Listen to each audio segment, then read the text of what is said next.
thank you. If you could have a seat or join our meeting wherever you're comfortable. My name is Sherry Mann. I'm the district manager with the Division of Forestry and Wildlife for Kauai Island. I'm going to kind of be your host and facilitator for tonight's meeting. Before we get started, I'm going to kind of go over the way that we're going to run the meeting and introduce you to some folks. So the meeting, we got started a little bit late, but it's supposed to run until 7 p.m. Tonight you're going to hear about Lehua Restoration Project and all the different things that we are proposing, the environmental assessment that's out for review right now, the history of it, and much more. So if you haven't already, please register in the back of the room. There on the right, we have a sign-up sheet. We're just interested in your name, your contact information, if you don't mind sharing that.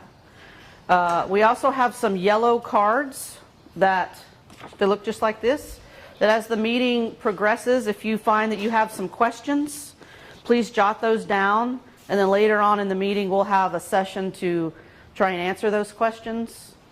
We also have some white cards that are already stamped and ready to go, so if you would like to provide an official comment that you would like assessed or considered for entering into the environmental assessment in a more of an official way, you can take one of those cards and just pop it in the mail when you're finished putting your question or your comment on it.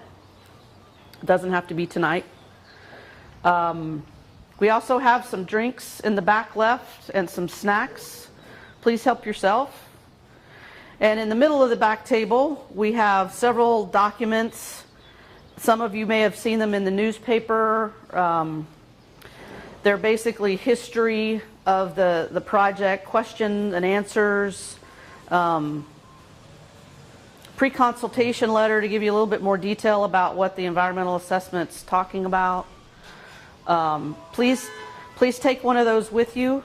I hope we have plenty for everybody. Just outside and to the left are the bathrooms. So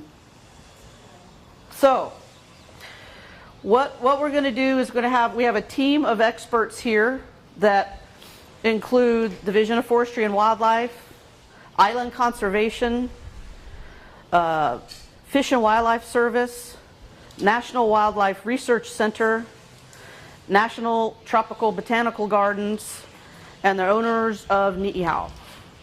That's sort of our official advisory team and group that has been involved in this project from some of the folks were involved in the previous project that we attempted some years ago. Some others are new, but those are the folks in this room tonight, and we'll invite you to ask as many questions as you have or contact them. Many of them have their business cards in the back room, so if you'd like to contact them some other way, feel free. So the way the evening's going to go is when I'm finished, I'm going to hand it over to Josh Atwood, who's going to give you a history of the project. And then we're going to invite you to visit the 3 different sections. We have the sort of visitor sections. So the first station, if you will, is the purpose and need of the project, and there's a poster, and we'll have some experts there that will go into more detail about the purpose and the need of the project. The poster in the middle in the back room really talks about the actions and the alternatives to doing nothing and the various alternatives involved that we have options, that we have the options of. And then the poster here on the right, this station is basically the proposed impacts or effects of those different options of the affected environment. And so this kind of follows the structure of the environmental assessment, but it's a lot more sort of basic. The environmental assessment itself is very, very detailed, goes through an immense amount of information. Did we bring some hard copies? We have the executive summary. Okay, so we have an executive summary there in the back, and on various pieces of the documents that we brought is a website that you can go to and find the full environmental assessment. That came out for the 30-day public information review on the 8th. It closes on the 30th? The 7th of April. Closes on the 7th of April. So you have some time to look it over, send us more questions about it. So after we've had some time looking at these stations and talking story, then we're going to collect any questions that we haven't already answered, have some of the experts come up here and do our best to answer those questions that we haven't already, and then just take field questions from the public about anything related to this project, any concerns, any thoughts, and then we'll try to close around 7 p.m. And of course, you can always follow up with us later on at another time. So if there aren't any questions, I'm going to hand it over to Josh Atwood, who's going to give you a little bit of history of the project. Thanks, Sherry. I'm Josh Atwood. I'm the Invasive Species Coordinator for the Department of Land and Natural Resources Division of Forestry and Wildlife. And I've been part of the project for this new Lehua Island ecosystem restoration effort since 2012. And so I'm going to give just a little bit of project history, and again, you can get more information by going to the individual stations once we finish this introduction. But I just want to give a little bit of brief background so everybody's working from the same information before we break up to look at the different stations. So if you are not familiar with the history of Lehua, there used to be two small non-native mammals on the island. There were rabbits until a project in 2005-2006 removed rabbits from the island. And then there was an attempt in 2009 to remove rodents from the island. And as I'm sure you're all familiar, that project did not succeed. It did remove a lot of the rodents from the island, but it didn't remove all of them. And so after time, that small population of rodents that was left reproduced. And so now there are, again, a fair number of rodents on Lehua. And so we have learned a lot from the last attempt at trying to get rodents off of the island, and we have a proposed project that we are talking about tonight that we think addresses some of those issues. So this project, again, has been going on since about 2012. As Sherry mentioned, it's a really broad partnership, and we've been thankful for input and expertise from all these different groups, including the Fish and Wildlife Service, USDA, National Wildlife Research Center, NTBG, and Island Conservation.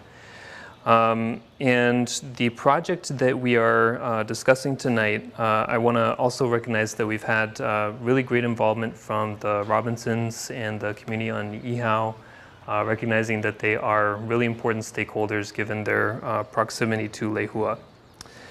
The alternatives that you'll see at the second station Sherry mentioned are described in the draft environmental assessment that's out now. And again, you can read the full environmental assessment if you go online, but basically the alternatives are no action, we do nothing, and Lehua continues to have rodents on it. And of course, for DLNR's concern, the primary issue there is that the presence of rodents makes it difficult for Hawaii's native seabirds to reproduce on the island.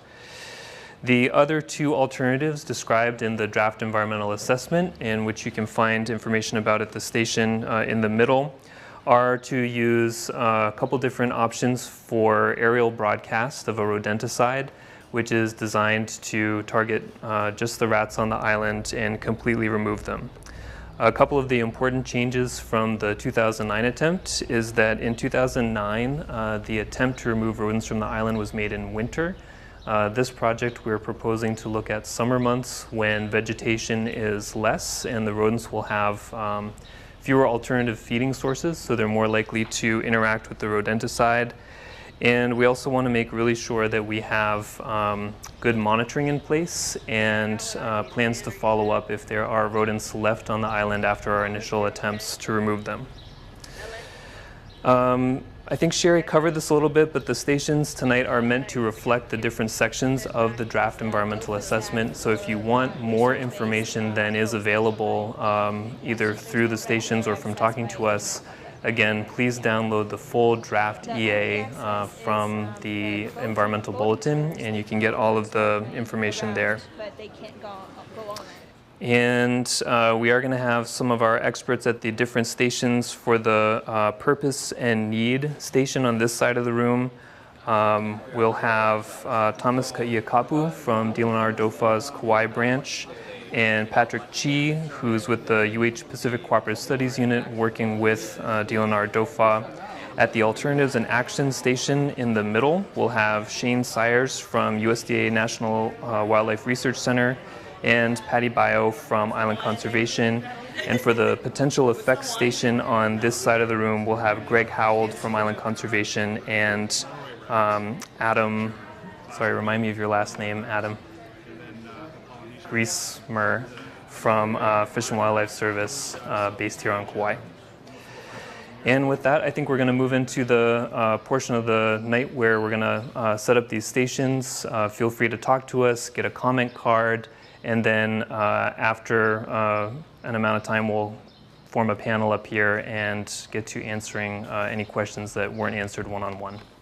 Thank you.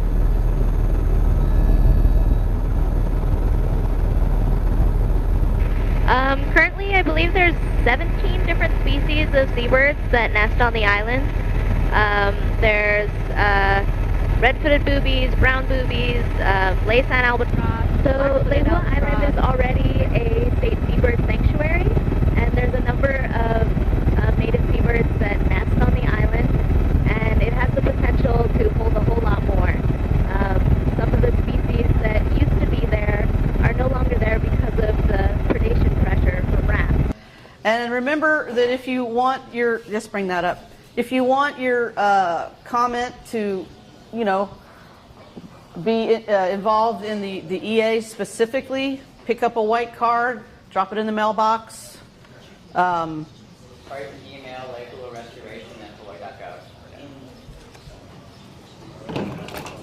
So why don't we bring somebody from our major advisory group, so Island Conservation, Fish and Wildlife, National Wildlife Research Center.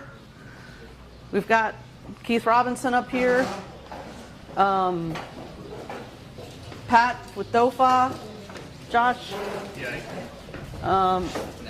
National Tropical Botanical Garden. Thomas Ka'iakapu. So this is kind of your lead expertise. We've got Greg out there, but he'll be in a second.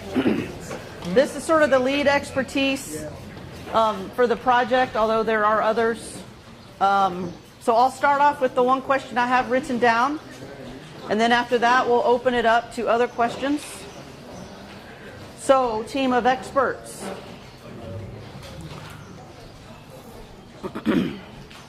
What is being done to improve test methods for diphacinone residues?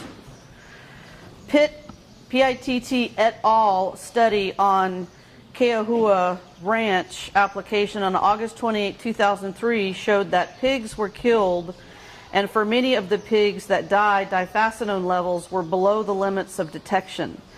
No detection equals no death. So again, the question is, what is being done to improve test methods for diphacinone residues? I think I should take that one. Will Pitt was my predecessor at the USDA National Wildlife Research Center, and that's addressing a, there was Kamehameha schools, and the state, was that a state action as well, or just the Kamehameha schools? I'm pretty sure it's Kamehameha. Yeah, there was a aerial broadcast of diphacinone on the Big Island in an area where there were pigs, and there were some problems with that operation, and some pigs were killed. I think there is probably maybe a misremembering or a misinterpretation of the information. There actually, diphacinone was it was identified in the pig liver, and our field station did some work to see does cooking remove diphacinone levels from pig liver? No, it does not. But no, we do have very good, very sensitive tests for diphacinone, and that is part of what we're going to be doing as part of what USDA's technical contribution to this effort is going to be, is to take water, soil, rat carcasses, if any birds or fish are found dead, we'll be taking the carcasses and submitting them to our lab for analysis for diphacinone with really sensitive methods, and to determine were these is there still residue of diphacinone in the soil and or the water? If animals were found dead, is there evidence that these animals ingested some of the bait, or could they have just animals died?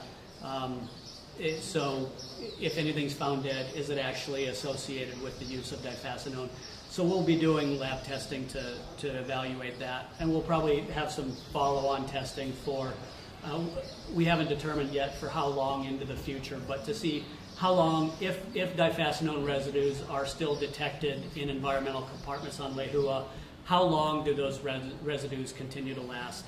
But I would like to stress to people that detection of diphacinone residue does not mean that there continues to be a risk.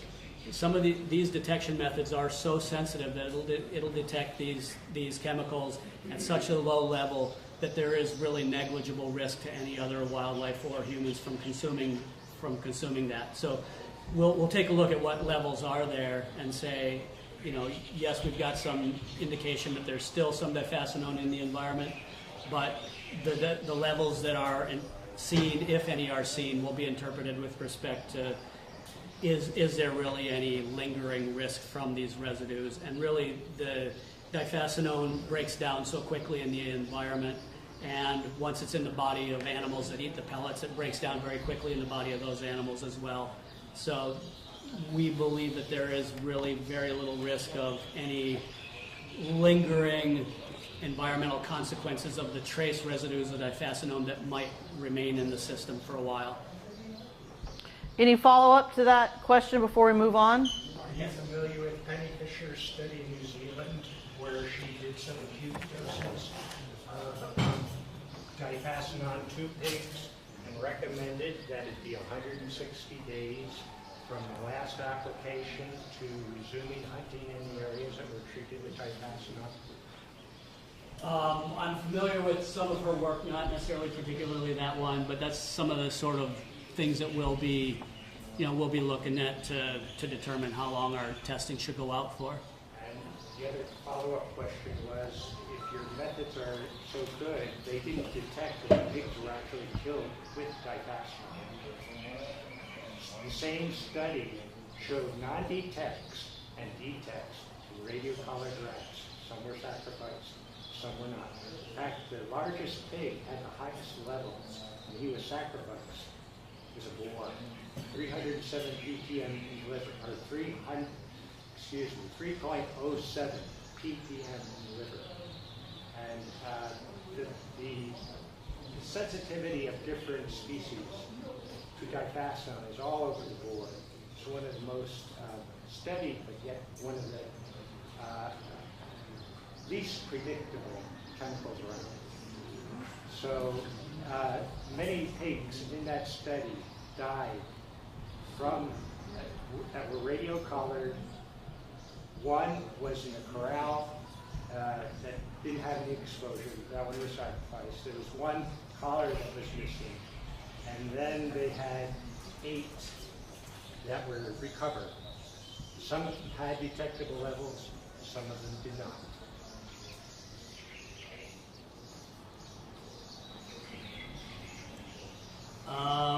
So what I'm just trying to get at is no detection does not mean no Impact. adverse effects.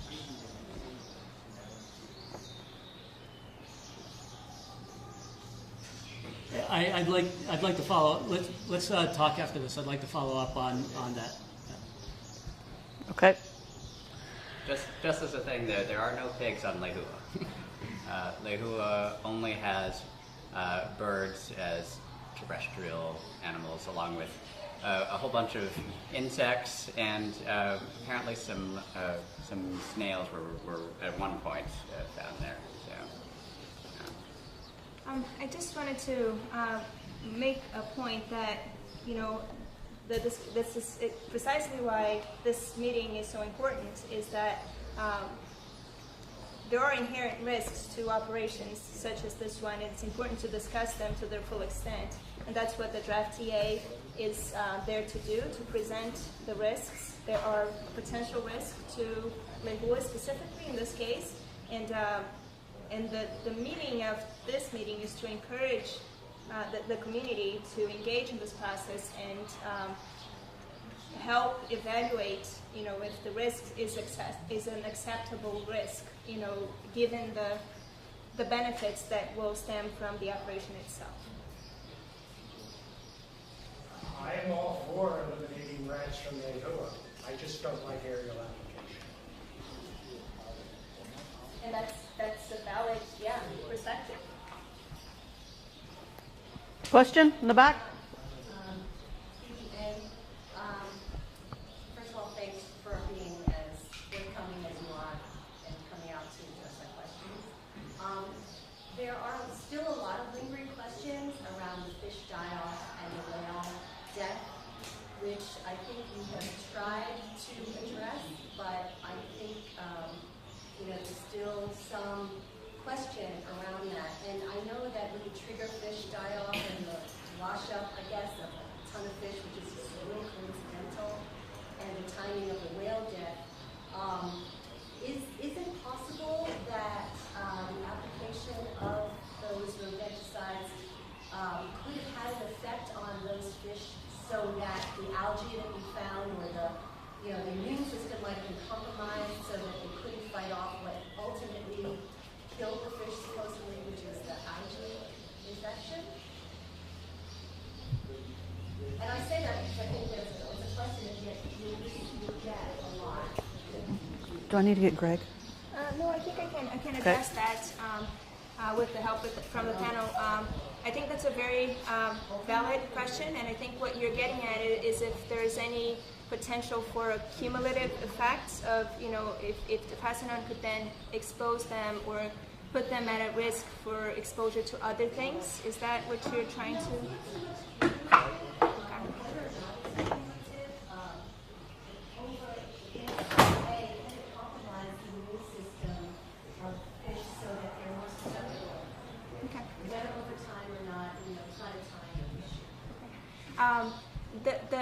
The best available information that we have regarding the specific fish kill that happened coincidentally with the last attempt on Lehua have shown no correlation between the attempt and the mortality of the fish. And the information comes from tests that were done with the specific fish that were collected off the coast of Lehua and brought back to the lab and tested for using the very sensitive tests that Shane was referring to, and no diphacinone residues were found. So I guess to address your question, I would, to the best of our ability to measure this, the presence of the toxicant in the system, we weren't able to detect that with that specific fish. So it is not likely that was the case. Should I talk about the Fish and Wildlife? yeah. Oh, sorry, let me just tack onto that as well. Fish and Wildlife Service has also additionally funded a study with USGS and which university? Montana. Yeah, I forget which university, but there's a study where they've actually, in the lab with that same species of triggerfish, they tried to feed them the diphacinone pellets to see if they are sensitive to it. The first stage of that test failed because they couldn't even get the triggerfish to eat the pellets. So they had to go to actually gavaging, which is actually sort of force feeding the raw diphacinone into the fish. And it showed that triggerfish were remarkably resistant to the diphacinone. One of the reasons diphacinone is used for rodenticides is because rodents are specifically very sensitive to it. That's not to say that there aren't other things that are very sensitive, but one of the reasons it was, and there is a lot of variability in how sensitive a species, even within a species, but among species, why difascinone is used is because it is so effective on rodents, and in the lab with triggerfish, and they're trying other fish as well, it seems that they're really resistant to difascinone. And the way difascinone works is it reduces the blood clotting ability. So, and difascinone typically has to be consumed over a long enough period of time so that the blood clotting ability accumulates to the point where there's internal hemorrhaging. So a relatively short scale and kind of diffuse exposure of triggerfish to the difascinone that possibly could have occurred during the last eradication. All the evidence really does point against it. You know, you can always criticize science by saying, well, you can't prove something didn't happen. Well, scientists are the first ones to tell you you can't prove a negative. But all we can do is approach this from different lines of evidence, and every line of evidence we've taken to try to draw a connection between the triggerfish fish kill and the Lehua eradication has failed to show that there's any link between the two, other than they occurred roughly at the same time. Would you say the same would be with vertificum? Because that's what you would apply if we didn't get every crack by difascinone. I don't recall any. I'm going to try vertificum with the triggerfish as well, and that hasn't been done yet. No, so the specific lab test that Shane was referring to that was done for difascinone has not been completed for vertificum yet. However, there has been extensive work on residues of vertificum following eradications, and again, the levels of detection and have been very, well, basically what I'm trying to say is that the fish that have been tested for vertificum, for the most part, have not been identified with residues. Although there have been cases, for instance, from Palmyra, that we have been able to detect vertificum in their system following the eradication. So there is a potential, and again, this is why this is an important meeting. There is a potential risk. But to the best available information, it's a low risk, and you know, it's the idea is to present the risk to the community so that an informed decision can be made, knowing the risks and knowing what can be done to mitigate those risks, and if it's still of interest to move forward. Want to get the question from the. Would you guys be willing to go out and speak to all the fishermen? We have contacted several fishermen groups who have given us very supporting responses, but we would be happy to follow up specifically. Yes, sir. Yes, I didn't find or see anywhere. Is this harmful to humans? Whatever you're going to use to kill the wreck, is it harmful to humans? Difascinone is actually, it's a human pharmaceutical. It's been replaced by newer drugs, but it's been used for decades as a blood thinner for patients with heart disease. So, I'm breaking down the layman's term. Yes or no, does it affect humans? If taken in large enough doses, yes, it will. Okay, my next question. That's a good one right there. You kill the rodents, they die on the island, I'm sure you're going to leave it there. The other things go down in the ocean a little, the fish consume it, the crabs consume it. How much is dangerous that when we go and catch the crab, we catch the fish, we take it home, we eat it, at what levels we become a liability? Yeah, the thing to keep in mind about toxins, about poison, is the basic saying, the poison is in the dose. That just means Basically, just about everything can be lethal if you take enough of it. Diphacinone is at very low levels, actually has some positive health benefits for people with blood clotting disorders. The dose that humans take when they have heart disease is so much higher than what is even in the raw rodenticide pellets that we put on the island. With the amount, the highest, if you could imagine the most conceivable amount of the diphacinone that might be taken up by mice and fish and it might end up in the environment, it is still so little that there's really very little risk of any human health effects from this. And this isn't experimental. We're not like at the cutting edge of trying new things to kill rodents. Diphacinone in particular has been in use for decades, and there's no track record of adverse human health effects from responsible use of these products in a cautious and following the label restrictions of the EPA. The kind of risk you're talking about, it's conceivable to draw a picture in your mind that there might be a risk. The math doesn't work out. The amounts of the product that might be there are so small that they would not have human health effects. Talk a little bit about the breakdown, how quickly it breaks down, because I think he's also saying that after these things die, there's going to be leftover. How long does this stuff take to break down? Sure, and it breaks down even before the rodent dies. It breaks down in the rodent's body very quickly. The stuff is, I forget the exact numbers, but it's within a matter of days that there's almost nothing left in the rodents themselves. It gets metabolized in their body. It gets broken down like you break down food into smaller components. The diphacinone gets broken down into the body into different chemicals that aren't toxic. And once it's actually in the environment, if it's passed from a dead rodent into the environment or just a pellet lands on the soil and doesn't get eaten by anything, it gets bound up in the soil, and microbes in the soil, bacteria in the soil, break down the product in the soil, and diphacinone breaks down in the environment in about 30 days.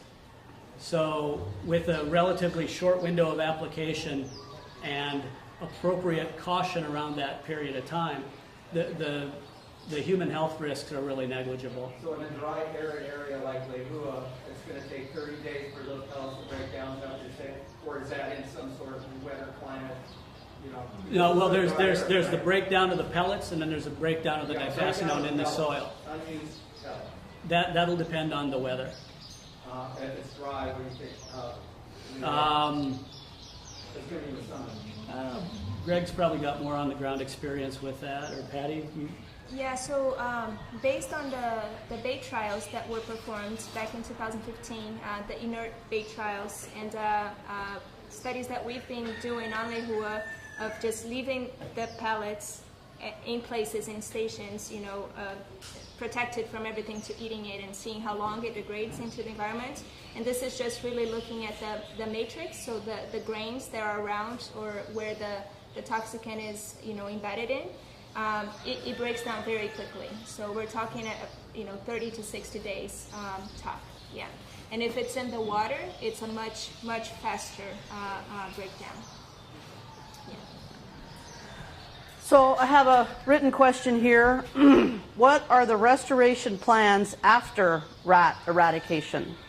I think this might be Thomas and Mike. If this project goes through and the success of the project completely eliminates rodents from the island, the next step would be, of course, to restore the native habitat. We are working with NTBG on the plant side. We are also looking at the possibility of doing social extraction work to drawing new species of birds that are not nesting on the island now. Right now there's 8 species of birds on the island. Historically there's about 16 species that were at one time on the island.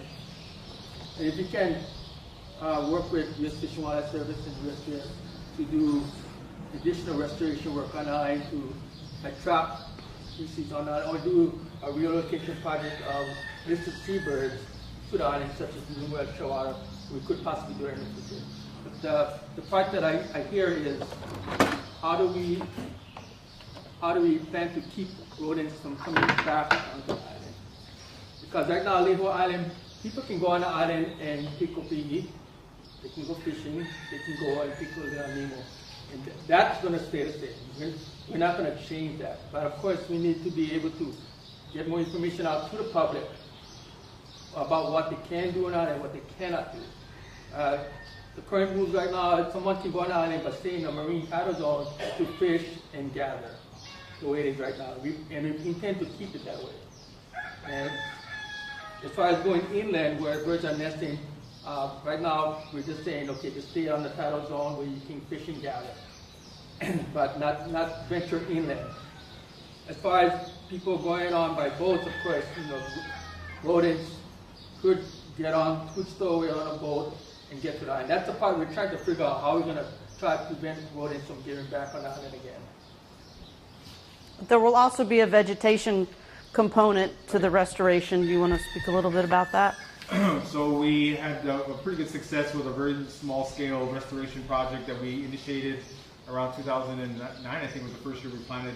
And the rodents that were there had a limited effect on the plants that we used. They did eat some of it, but they left most of it alone. And these are dryland coastal species, strand species that are found on the very dry areas along the coastline on all the main islands, including the west side of Kauai.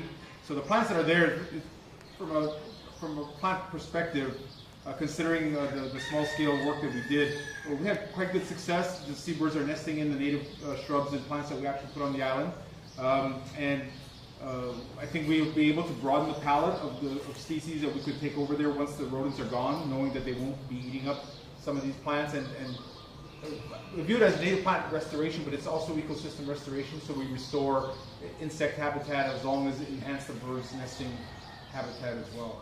And I was just telling some folks earlier, when I do a presentation, a PowerPoint on Lehua restoration work, one of my favorite pictures I use at the end is a picture that I took on the last trip I was over there, which was in August of 2 years ago. And it's the main drainage, it's bone dry, everything, people just kind of glance at the picture like, oh my gosh, everything is dead.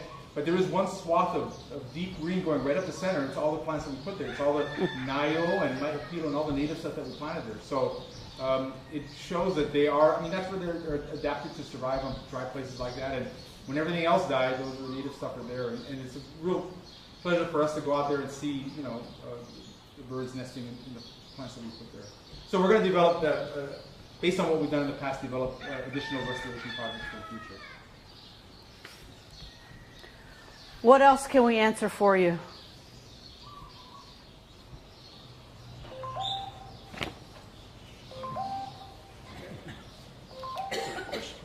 Yes, sir. Well, I'm 100%, with you on this. I support you 100%.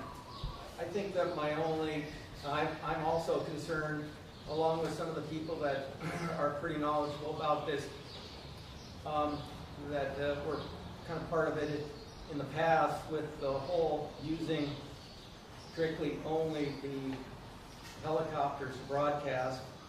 And so, and I talked to some of the guys about this and stuff, but I just think that you guys really want to do this one time because, obviously the next time that there's, some fish that die or something happens, this ain't going to be that easy. It's going to get harder and harder to try again and learn from the mistakes. So thinking out of the box and doing several different methods of application, because rats are really tricky. And I know that Mr. Robinson knows this from working conservation up in his areas, that these rats, they're tricky, they're hard to eradicate, all of them, and this place is pocked full of holes and all kinds of caves and things. So just broadcasting this stuff out there, hoping that, especially when you've got this stuff just falling into the dirt, I think that it's good to get some stations and some working guys being able to go up there find these caves and throwing out different, getting it broadcasted so that it works 100%, because without 100% kill, It's useless. it's not worth your time. Well, I know. It's just gonna, slow them down, but they're gonna come back. They got enough seabirds and stuff to eat out there, I guess. Maybe you could speak a little bit about the radio collaring. So the following of the rats after, and we're going to have some teams of folks staying on the island that are going out and monitoring right after. Could you speak to that a little bit? And how do you know that you got them all? I mean, you need to have some sort of a station that's got some food in it that you can watch it going down, or something to know that they're all gone. I mean, I guess I heard that green stuff, and they're looking to, and you're looking for rat feces and things like that. But gee, if there's 100 surviving there that didn't get, I mean, that's pretty hard to tell, right? I mean, If we it's gonna be leave, hard to tell. if we leave one pregnant female, that has a good chance they'll recolonize the island. So the objective here is 100%. So the question is, when we actually implement the project, if it's implemented, how do we know that we'll actually achieve 100%? Typically, what's done is monitoring pre and post. So we have indicators of rat detection pre-eradication. So we know we have traps and chew devices where they leave their incisor marks, or tracking boards, or some other indicator, or you can put radio collar, the animals with radio collars, and you can track them until they die effectively to give you an indication of the progress of the eradication. But ultimately, that short-term monitoring after the bait application is not good enough. The radio collaring is not good enough. So typically what's done is it's repeated over time.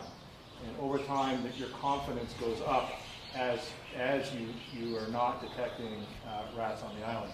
Because over time, if they are present, they're going to find each other, they're going to breed, and the populations are going to build up to the point that you detect them.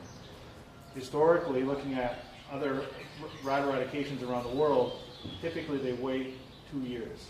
And it's usually, it's more in a temperate system, not in a tropical system, where they have 2 years, 2 population cycles, basically, or 2 breeding cycles, that the population will get to a point that you can actually detect them.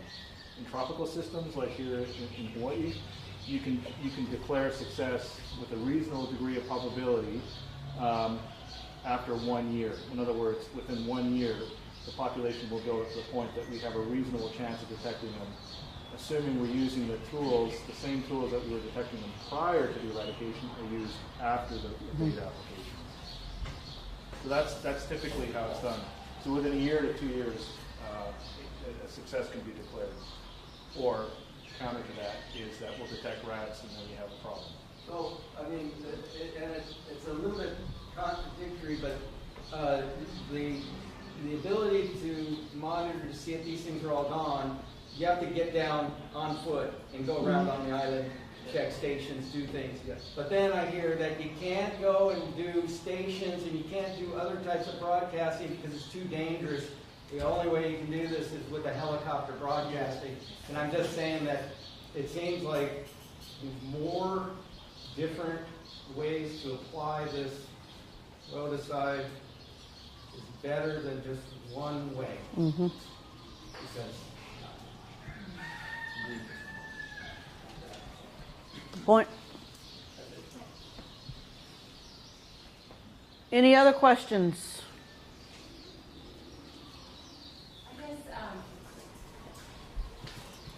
Greg's question kind of led to an obvious question. I started to talk about it with Patrick, but can you give us the source citation or any research that shows what you believe is the actual population of rats there, and also that is in fact the key reason that the bird population is plummeting or going down? Is there anything like that that you can see? No? No, there isn't any specific number that has been surveyed on Lehua for the rat population.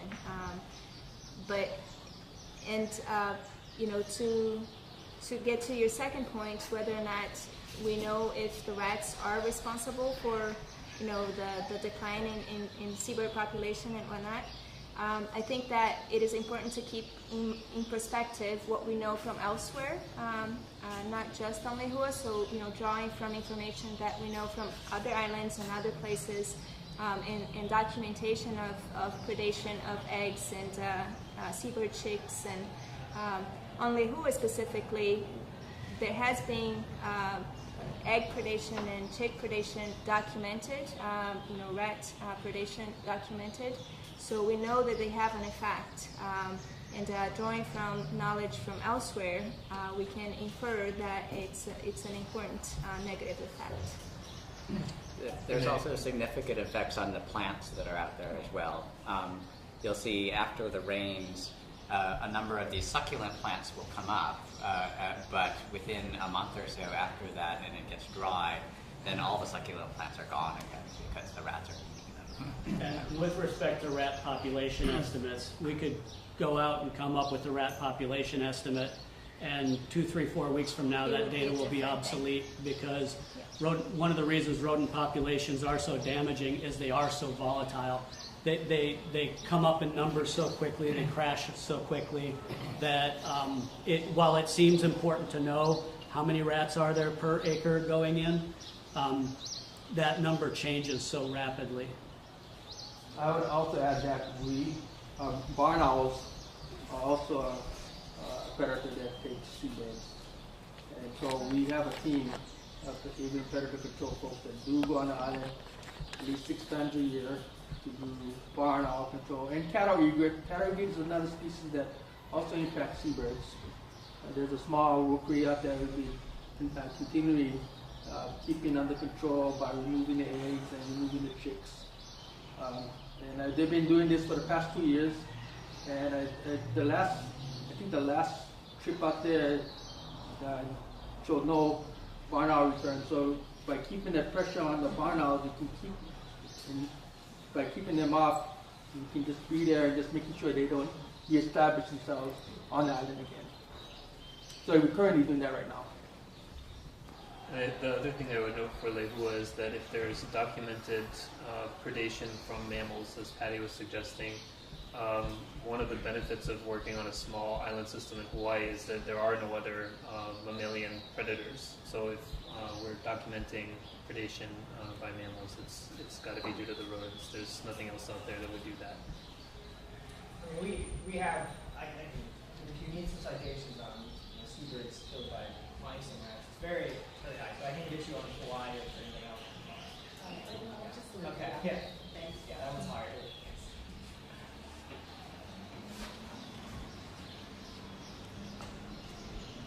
So, any lingering questions? Yes, sir. Yeah, how much tons of this so-called rat poison do we drop on Lehua? How much tons? That will depend, and I think the important thing is to take into account that every island is different, and it depends on what the island, the topography of the island, what type of rodenticide is going to be used, and so we can have different answers to that question, basically. So the amount that is being put on the island is dependent on a series of operational details that are still not decided for this specific project. Okay, because I know two that might be dropped, right? Two. The least toxic and the most toxic. Right. So I guess if you guys going to use the most toxic, then you guys going to have to let fishermen, the ones that go to the area or around the area, you guys going to have to let them know that they cannot eat the fish for how many months or how many days. How many days they cannot eat the fish? Because there is no possibility that not one ferret will jump in the ocean. So how many days or months that you guys will have to go and let the people know that they cannot eat the fish? So that's a very important question, and I think one that many people will have. And we've addressed it in different ways, tonight. But I think the important message to take away is that yes, there is a risk of pellets going into the ocean. Mitigation strategies would be in place to minimize the amount of pellets that go in the ocean, but some of them will get in the ocean. And but the risk that represents is what the EA, the document that is out for public consultation, is supposed to bring light to. So it's supposed to address those potential risks to all of the non-target species that are on Lehua, including the fish, but also the seabirds and other birds that are on Lehua. And so I think the idea is exactly to explicitly talk about the risks and make sure that there is an understanding of the level of risk that the operation would impose on Lehua. The fish, like we've been talking before, the studies that have been done on the fish show that they process the toxicants very quickly. So it degrades within their physiological system very quickly. So if any detectable levels of difecinone are found in fish, they break down very, very quickly. It's correct me if I'm wrong, but it's my One last one. yeah. Okay, so on other projects, so you guys protecting, what you guys trying to say? Birds, right? Okay. On other projects, was any birds killed because of the poison? There has been documented birds that have been, yes, so there is an inherent risk of the operation using rodenticides. What is important to take into account is that the risk is a short-lived risk, and it's in the short term, as opposed to the benefits to the seabird population and native populations that would be in the long term. So this is an eradication as opposed to control. So once it's done, we don't have to go back and do other applications. If it's done correctly, it will eradicate all of the rats. So it's not a continuous control program. So it is a very controlled and short-term risk to the native populations on Lehua. I just wanted to bring up something, and correct me if I'm wrong, that the options are do nothing, do aerial rodenticide with difecinone alone, and the third one would be adding brudificum as a follow-up aerial drop after difecinone. Aren't those the three? No.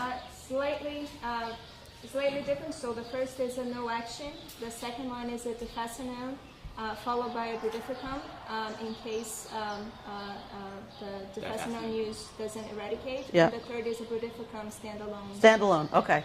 So those are the three differences. But one thing I wanted to well, you left already, but the Lehua project last time, if we were to have collected all the difecinone that was used during that operation the last time, it would only amount to a few ounces of the actual difecinone. So that's just to show you how diffuse this stuff really is across all the thousands of bait pellets that will be spread on the island. So it's very, very little amount of the actual active ingredient. So.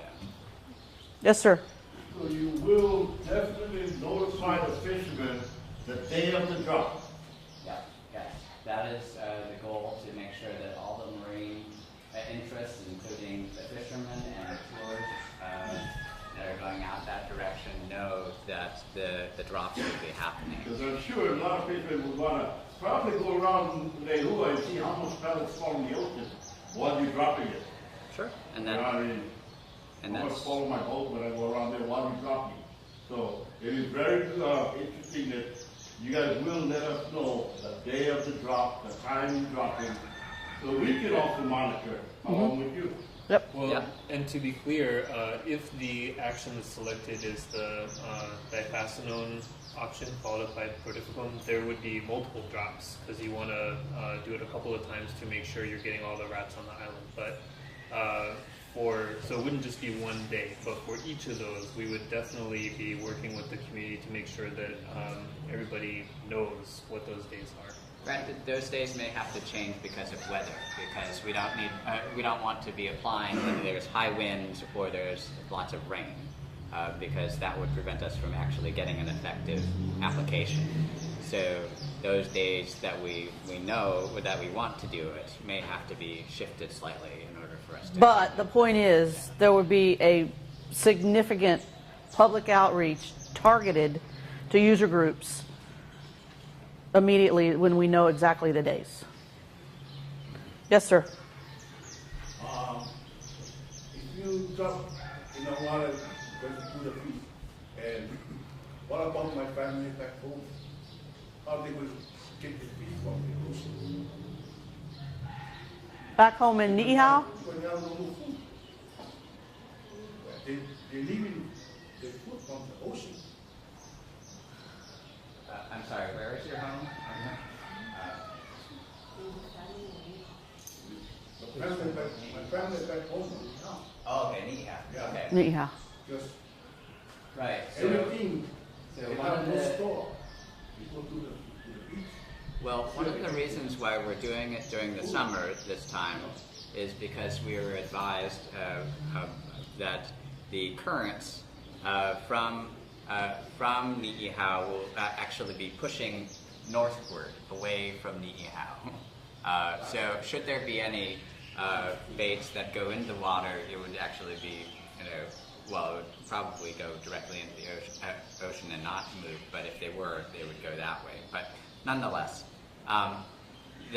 we're also working on an agreement with the Niihau community in order to, if there should be a need to have a moratorium on folks in the area fishing, we would also help them with getting some food in addition during that.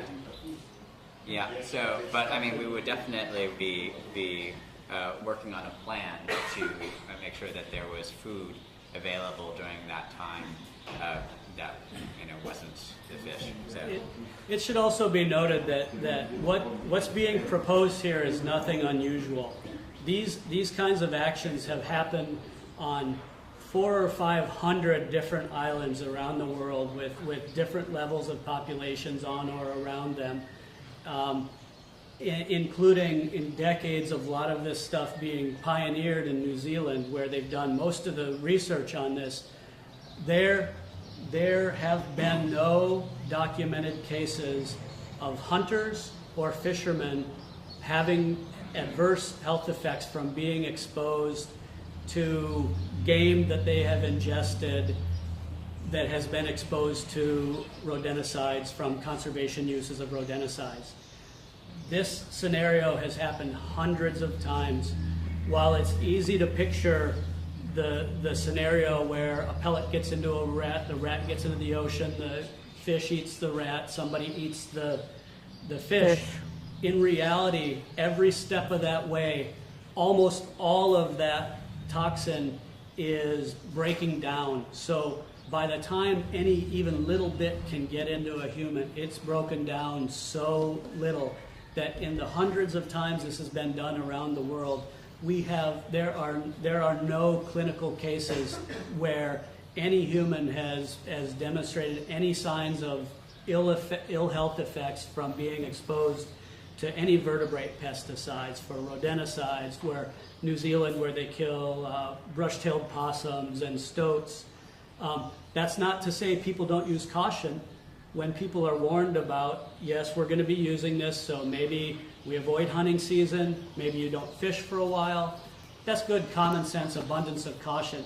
But even where people haven't gotten the word and have been fishing, or where word hasn't been given, there are no documented cases of human health effects from these sorts of activities. And these things have happened hundreds of times around the world. Where there are documented effects are where these attempts have been successful, there are documented effects of bird reproduction increasing 100, 200, 300%. Crabs that were thought extinct being found abundantly on islands. The positive ecosystem benefits of rat removal are huge. And the history of the use of these, the safe and responsible use of these chemicals has, there are no cases where there have been ill human health effects. Give out that info, okay.